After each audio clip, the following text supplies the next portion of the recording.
I made a thick yogurt plate with freshly strained Greek yogurt, pomegranates, blueberries, a little bit of granola, and honeycomb. Let's dig in. Cheers, you guys.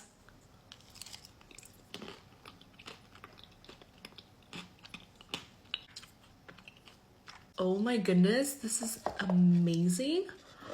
You low-key don't taste any sourness of the yogurt. It's just nice and creamy. Sorry, my mouth is literally salivating.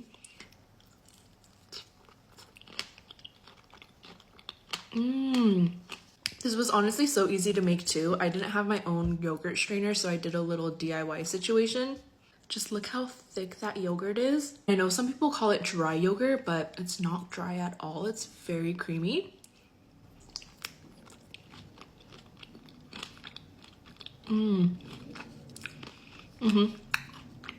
Look, you feel like this would convert yogurt haters into liking yogurt. The texture is almost giving ice cream.